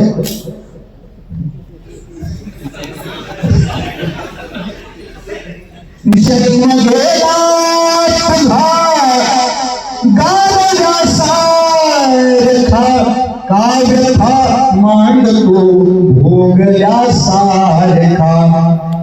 सापडे साचले कल्पनेचे किती, सापडे साचले कल्पनेचे किती, हुंदका हिंदतो त्यासारखा काव्यथा मांडतो भोगल्यासारखा. झाड वाढेलही ओल भेटेलही, झाड वाढेलही ओल भेटेलही, आत जा तू जरासा मुळासारखा काव्यथा मांडतो भोगल्यासारखा. दुःख अडवायला उन्मयासारखा, दुःख अडवायला उन्मयासारखा, मित्र वनगामध्ये गारव्यासारखा, मित्र वनगामध्ये गारव्यासारखा. वाट चुकणार नाही जीवनभर तुझी, वाट चुकणार नाही जीवनभर तुझी. एक तू मित्र कर, एक तू मित्र कर आरशासारखा, मित्र बनव्यामध्ये गारव्यासारखा. आत्महत्या करणार नाही कुणी. या कवितेचे 1,00,000 व्हिडिओ तयार झालेला आहे. 1,00,000. सगळीकडे कविता म्हटल्या गेली, पण मला माझ्या कवितेचा अभिमान कधी वाटला, कारण मैत्री ही जगातलं सर्वश्रेष्ठ नातं आहे. तुम्ही सगळे युनिव्हर्सिटी मध्ये आहात, तुम्हाला माहित आहे ज्यावेळेस बडीशिष्टी म्हणून दोघं जण मशीनवर काम करायला जातात किंवा दोघं जण इलेक्ट्रिकचा एखादा फॉल्ट मध्ये एक पोलवर असतो एक खाली असतो, त्या दोघांचंही आयुष्य एकामेकाच्या हातात असतं. त्या वरच्या माणसाचं आयुष्य अख्खं खालच्या माणसाच्या हातात असतं. मैत्रीचं याच्यापेक्षा सुंदर उदाहरण कुठे भेटणार आहे आपल्याला. त्यामुळे मैत्री या शब्दाचा अर्थ एवढा आहे. गौतम बुद्धांनी सांगितलं की जात धर्म पंथ पक्ष लिंग वर्ण भेद सीमा प्रांताच्या पलीकडे जग मैत्रीमध्ये बांधलं गेलं पाहिजे. 1,00,000 व्हिडिओ तयार झाले. मला अभिमान नाही वाटला. मला माझ्या कवितेचा आनंद कधी झाला. तुम्हाला परभणी माहिती आहे, सगळ्यांना परभणी. त्या परभणीवरनं संध्याकाळी 5:30 वाजता मला एक फोन आला. मला म्हटला दादा 2 मिनिटं वेळ आहे का? म्हटलं बोला. आवाज अस्वस्थ होता त्याचा. काही नाही म्हणे 15-20 दिवस झाले म्हणे मित्राचा फोन मेसेज नव्हता. अचानक म्हणे मोबाईलवर दुपारी 2:15 वाजता एक मेसेज आला, काही चुका झाल्या असतील तर माफ करून टाक म्हणे गड्या, आज आपल्या मैत्रीचा शेवटचा दिवस. माझ्या डोक्यात ट्यूब पेटली. म्हणजे गाडी काढली, त्याच्या घरी गेलो. हॉलमध्ये आईवडील बसलेले होते, मी थांबलो नाही म्हणे. डायरेक्ट बेडरूम मध्ये गेलो तर पंख्याला दोर बांधलेला होता म्हणे, त्याला पाया खाली शुगर घेतलेला होता. कार्यक्रमाची तयारी झालेली होती. म्हणजे मी पाय धरले, त्याची खाली उतरवलं. तोपर्यंत त्याचे आई वडील आले, मित्र आलो. तुम्हाला का फोन केला म्हणे दादा? तर त्याला हाताची मूठ बांधली होती, ती आधी उघडली. त्याच्यात एक चिठ्ठी लिहिलेली होती. म्हणजे त्या चिठ्ठीवर 4 ओळी लिहिलेल्या होत्या. का उगा हिंडतो देव शोधायला, मित्र आहे जवळ मंदिरासारखा, मित्र वडिलांमध्ये गारव्यासारखा. म्हटलं मग मोटिवेट करतो. नाही दादा, वातावरण तापलेलं आहे, आताच घटना घडलेली आहे. पण त्याच्या आईनं मेसेज दिलेला आहे म्हणे, ज्या कोण्या कवीने ही कविता लिहिलेली आहे त्याला एकदा आपल्या घरी आण म्हणे, मला मायेनं त्याच्या डोक्यावर हात ठेवायचा आहे. जगातला सगळ्यात मोठा पुरस्कार आपल्या कवितेला तिथं भेटला. आपल्या कवितेला दुसरा पुरस्कार नको. आणि काही लागत नाही. मैत्रीसाठी याच सगळ्यांची गरज आहे. हे जे घडतात घटना, हे कोल्हापूर तुमचं आहे. ते एक व्हिडिओ व्हायरल झाला, तुम्ही बघितला असेल. 2 मित्र बोलत नव्हते, 3 वर्ष बोलत नव्हते एकमेकांसोबत. माझ्या समोर स्टेजवर एका उमेश नावाच्या मित्रानं रंजा नावाच्या त्या मित्राला आवाज दिला. त्या दोघांनी एकमेकाला मिठी मारली. लहान लेकरांसारखे रडले ते दोघ जण. आणि सूत्रसंचालक रोहित म्हटला 3 वर्ष हे शब्द बोलले नव्हते म्हणजे एकमेकांसोबत. मैत्रीसाठी पुराणातल्या कथांची गरज नाही हो. कोरोनाचा काळ जरी बघितला तर लक्षात येईल एकमेकाला हात लावत नव्हते लोक. अशा काळात मित्रांच्या आई वडिलांना पाठीवर घेऊन हॉस्पिटलमध्ये ऍडमिट करणारे मित्र या समाजात होते. म्हणून हा कोरोनाचा काळ आपण यशस्वीरित्या पार करू शकलो. मित्र गरीब असतो, मित्र श्रीमंत असतो, दादा मित्र हुशार असतो, मित्र मंद असतो, पण तो जोपर्यंत सोबत आहे ना, दुःखासाठी काळजाचा दरवाजा बंद असतो.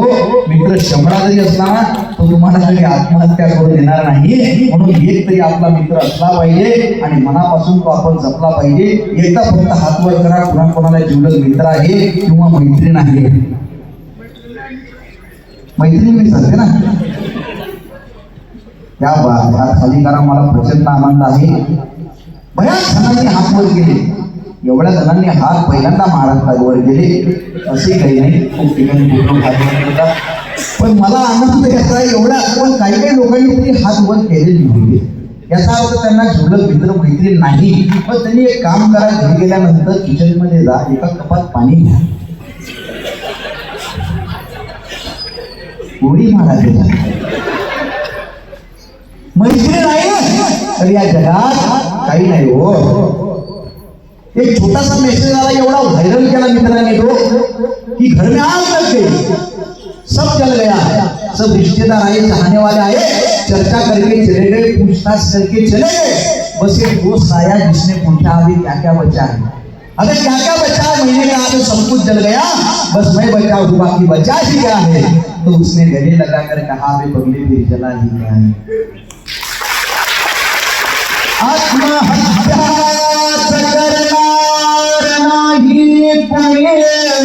आत्महत्या करणार नाही कोणी, मित्र असला जवळ जर मनासारखा, मित्र वणव्यामध्ये गारव्यासारखा, काळजा हिंदते देव शोधायला, काळजा हिंदतो देव शोधायला, मित्र आहे जवळ, मित्र आहे जवळ। तुकडे साहेब पाठीशी राहिले पाहिजे बरं, शेवट लोक नाही तर पत्रकारांनी नाही, दबावाला पुढे असं सांगतात नाही। सच्चे पत्रकार आहेत पण ते बरं का, पत्रकारांवर दबाव आहे पण त्याच्यातही ती पत्रकारिता चांगली आहे। पत्रकार या जगातला सगळ्यात इमानदार माणूस असतो असं नाही, पण बघा पण दबाव आहे। आपण सगळ्यांनी पत्रकारांच्या पाठीशी उभं राहणं गरजेचं आहे बरं का। लोकशाहीचा आधार मी खरा पत्रकार, लोकशाहीचा आधार मी खरा पत्रकार, निर्भीडपणे आता उभ्या जगास सांगर, सत्य मांडर गड्या तू सत्य मांडर, सत्य मांडर गड्या तू सत्य मांडर। आणि असे सत्य मांडणारे माणसं माझ्या पाठीशी आहेत। त्या कराडमध्ये माझे जिवलग मित्र आहेत, अमोल, अजित। त्या कराडवर माझं लई प्रेम आहे बरं का। महाराष्ट्रात मी एकच काम केलं दादा, ज्या जिल्ह्यात गेलो त्या जिल्ह्यात खूप जवळची मित्र आहेत आपली। आयुष्यात माणसानं कामं करत राहावी, सोबत आपुलकीची 2-4 माणसं जोडत राहावी। हे वाक्य तुम्ही ऐकलं, माझं थोडं वेगळं आहे। आयुष्यात माणसानं कामं करत राहावी, सोबत आपुलकीची 2-4 माणसं जोडत राहावी, पण कामं करताना माणसं जोडण्याची कला मला कधी जमलीच नाही। कामं करताना माणसं जोडण्याची कला मला कधी जमलीच नाही, म्हणून मी माणसं जोडत राहिलो आणि सोबत 2-4 कामं करत राहिलो। त्याच्यात ही सगळी जीवाभावाची मित्र जोडली।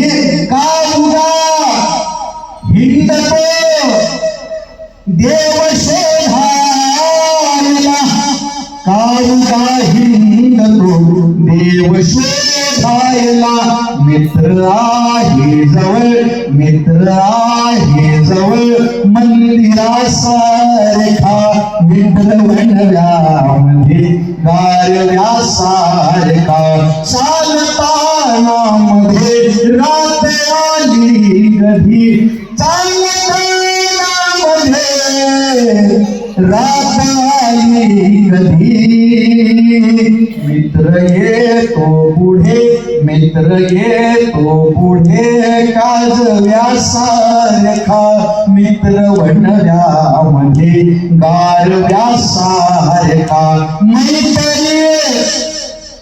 साधते गाय होऊन म्हणा.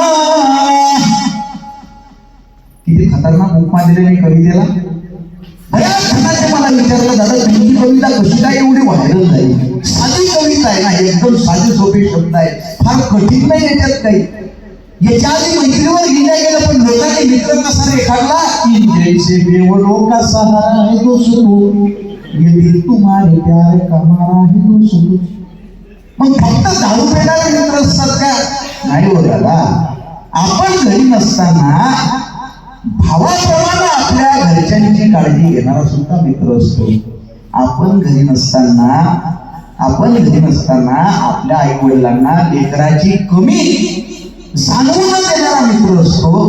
फक्त पार्ट्या करणारा दारू पेणारा मित्र नसतो. तसाही मित्र असतो, पण फक्त तसाही मित्र नसतो. आपण मार्ग चुकत असेल तर सापड मारून आपल्याला चांगल्या रस्त्यावर आणणारा सुद्धा मित्र असतो. आणि अशा मित्रांच्या भरोशावर खऱ्या अर्थानं सगळी सल्तनत जिवंत आहे, हे जग जिवंत आहे बरं का.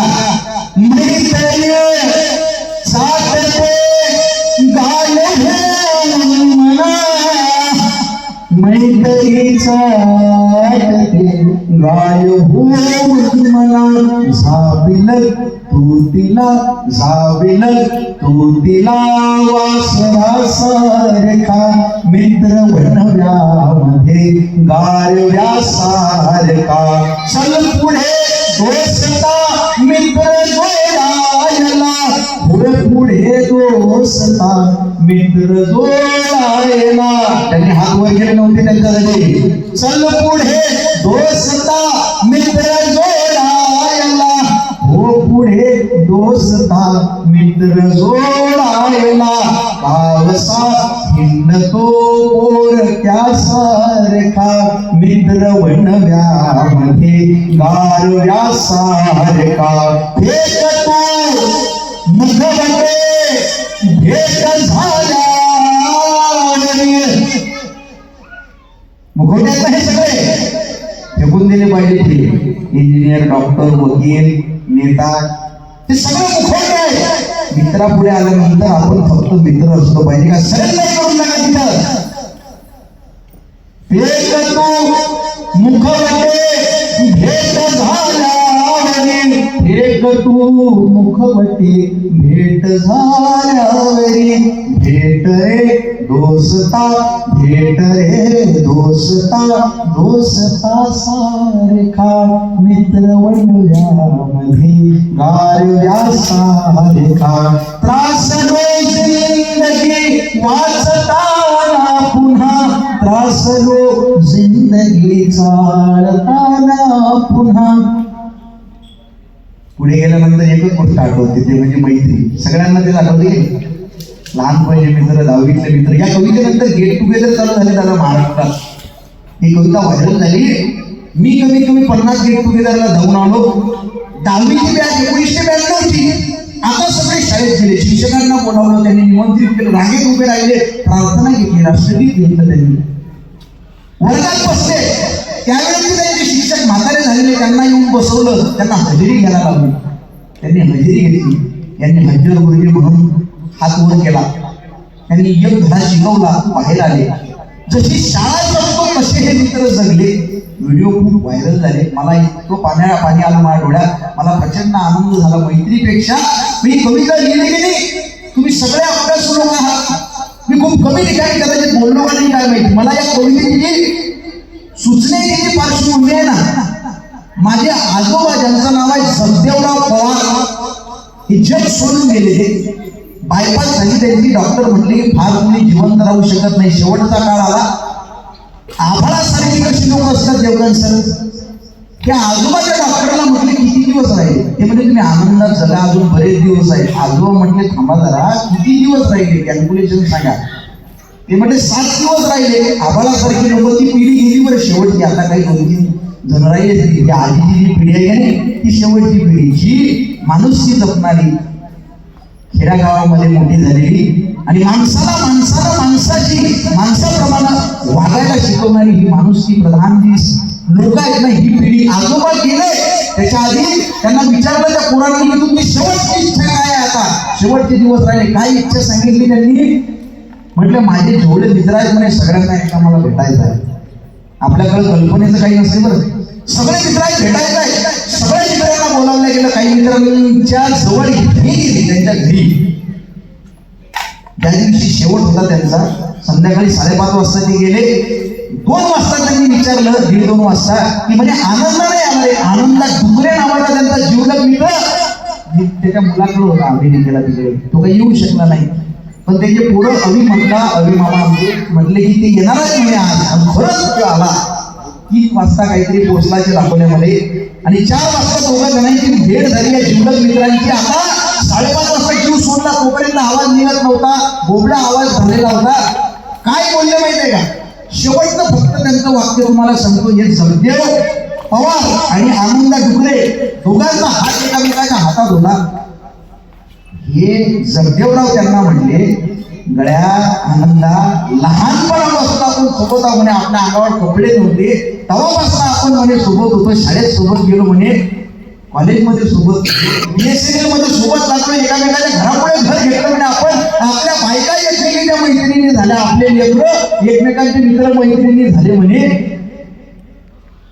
प्रत्येक सुख दुःखात आपण सोबत होतो म्हणे. गळ्या ही गोष्ट कोण सांगितली? की आनंदा डुकरे ही कीर्तनकार आहेत. यांच्या देवीच्या कार्यक्रमाला त्या आनंदा डुकरेंचं कीर्तन, त्या कीर्तनाला फक्त 25 ते 35 लोक. त्याच्यात मी एक पहिल्या खुर्चीवर बसलेलो. माझ्या डोळ्यात पाणी आलं ज्यावेळी एक मित्र दुसऱ्या मित्राबद्दल सांगत होता. कीर्तनकार आहेत ते आनंदा डुकरे. त्यांनी सांगितलं म्हणजे शेवटच्या क्षणी त्यांनी मला सांगितलं, प्रत्येक सुख दुःखाकडे आपण एकमेकांच्या सोबत राहिलो म्हणे, एकमेकांची साथ केली. पण माफ कर म्हणे आनंदा, आज आपल्या मैत्रीचा शेवटचा दिवस. आणि मित्राच्या मांडीवर जीव सोडला या दुसऱ्या माणसानं. मैत्रीचं याच्या पलीकडचं नातं मला दिसलं. ती ज्यावेळेस ऐकलं मी, त्याच्यानंतर सरसर माझी कविता पूर्ण झाली. एका आजोबानं पुण्यातून मला फोन केला. मला म्हटलं आज रनिंग 85 वर्षाचा हिरवागार तरुण आहे म्हणे. म्हटलं मग काही नाही म्हणे.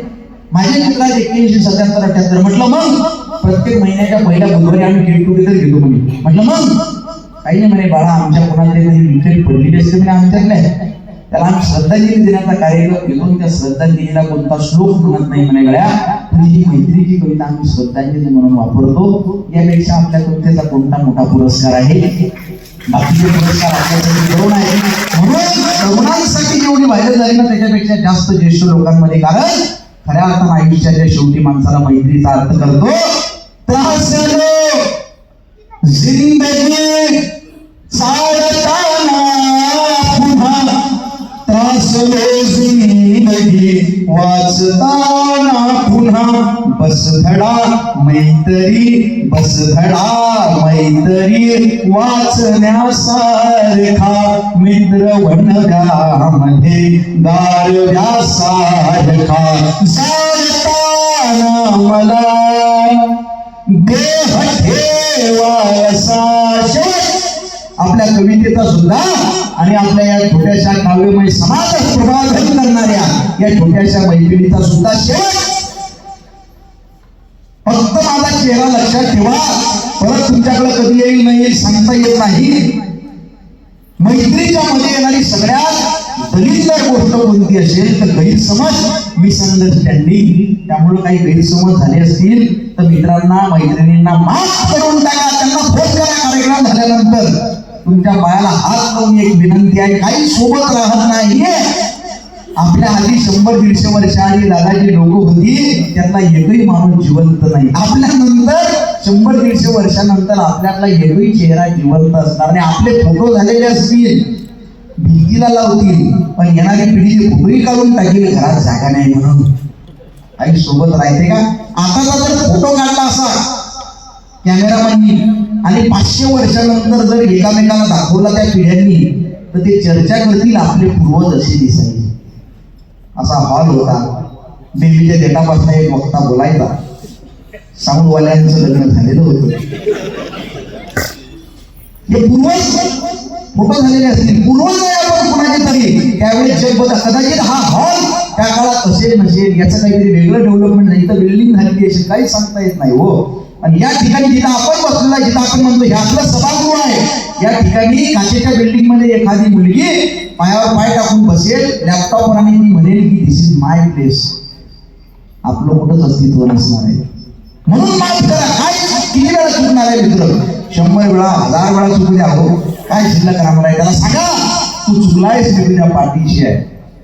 बुद्धानं सांगितलं, चुरगाळल्यानंतर फुलांनी दिलेला सुगंध म्हणजे क्षमा, आणि क्षमा ज्ञानी माणसाचं सगळ्यात जवळचं लक्षण आहे. दादा, ही कविता सादर केली, कार्यक्रम झाला आणि ते यशवंतराव सभागृहामधनं अख्खा हॉल उभारायला मी थांबलो 2.5 तासानंतर. त्यावेळेस अख्खा हॉल जवळजवळ 1.5 मिनिटं टाळा वाजवत होता. नाव सुप्रे साहेब, मी पाया लागलो, स्टेजच्या पाया लागलो, तरी त्याच्या टाळ्या थांबल्या नाही. म्हटलं कराडमध्ये इतका गर्दी रसिक वर्ग मी आज पहिल्यांदा बघितला. आणि खरंच मी तो पहिल्यांदा बघितला होता. तिथं इतके दर्दी रसिक आणि तेच तुम्ही रसिक वर्ग, आज मला प्रचंड आनंद आहे. त्यामुळे मैत्री पलीकडे काही नाही, माफ करा. सांगा त्याला, मित्रा तू चुकलास, तू दगा केला ना तरी मी तुझ्या पाठीशी आहे. सोबतीने संपवू अंधार मित्रा, वेदनेचा ही करू शृंगार मित्रा. घर तसे मजबूत असते मैत्रीचे, गैरसमजाचे नको पण दार मित्रा. तू दगा केला साता चल असू दे, मी तरी सोबत तुझ्या असणार मित्रा. आणि वेगळे सावज नको लावू गळाला, वेगळे सावज नको लावू गळाला. तोच गळगे, तोच गळगे मी पुन्हा फसणार मित्रा. तोच गळगे मी पुन्हा फसणार मित्रा. मित्र बनव्यामध्ये गारव्या सारखा जाळताना मला देह ठेवासा. दक्षिणेकडे पाय करा, उत्तरेकडे पाय करा. मला जाळताना कसं करा? अमोल, तू लहान आहेस माझ्यापेक्षा वयानं. सगळं व्यवस्थित असलं तर तू जगणार आहेस माझ्यापेक्षा जास्त. फक्त समाधानानं शेतीनं काम करत आहे. माझ्या घरी सांगतो सगळ्यांना कसं ठेवायचं. मला सांगशील ना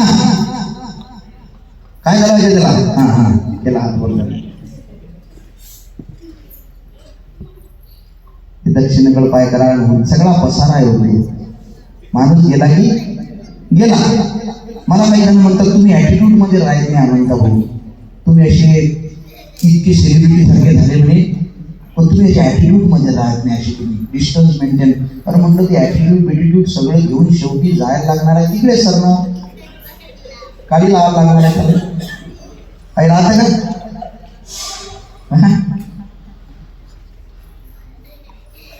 तू माझ माझ म्हणत पण सार नाशिवंत. करुणी करुणी करुणी पहा विचार, करुणी करुणी करुणी पहा विचार. कवडी कवडी धन जमवली बांधली तू माडी. घरी भरपूर आहे तुझ्या शेतीवाडे. हा सोन्याचा संसार, हा सोन्याचा संसार, हा सोन्याचा संसार तू सोडून जाणार. करुणी करुणी करुणी पहा विचार. बोलायला भरपूर आहे. तुमच्यासारखे लोक बघून मला असं वाटतं अजून मी 2-3 घंटे बोलावं. असं नाही.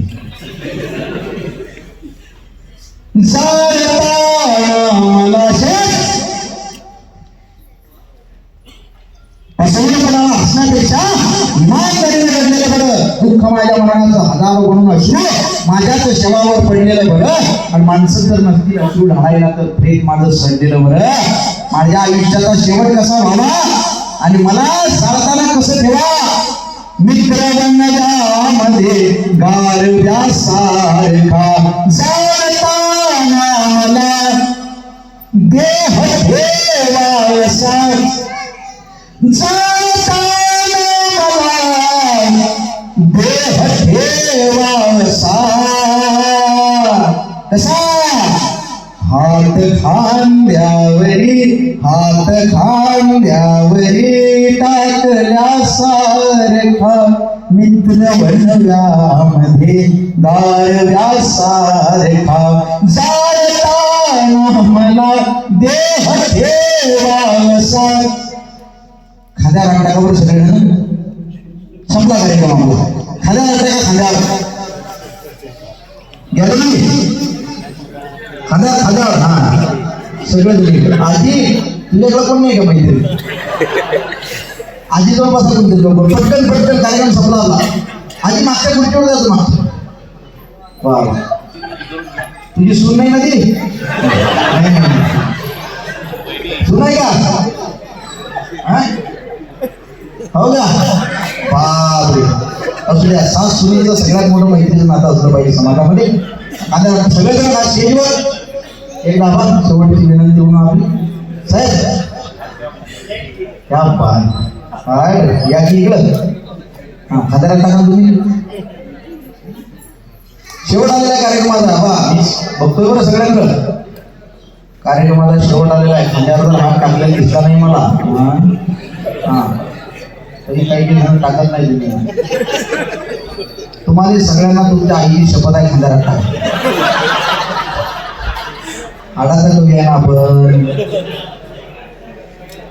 हो कार्यकर्ते तुम्ही मागं जा ना मागं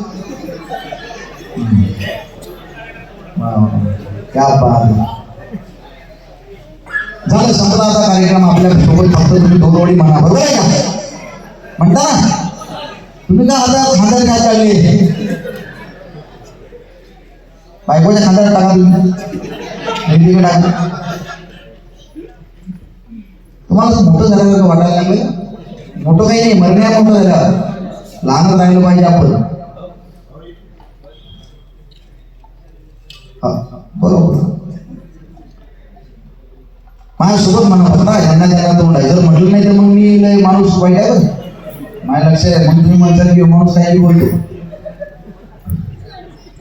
पण तुमच्या पायाला हात लावून विनंती करतो हा त्यांना ज्यांना तोंड आहे आपल्याला इथं गायनाच्या कॉम्पिटिशन जायचं काय आपल्याला फक्त मैत्रीसाठी एक मित्र वनवामध्ये गारव्यासारखा जाळता मला देह ठेव असा जाळता मला देह ठेव असा हात खांद्यावरी टाकल्यास हा मित्र वनव्यामध्ये गारव्यासारखा दुःख उंबऱ्यासारखा मित्र वनव्यामध्ये गारव्यासारखा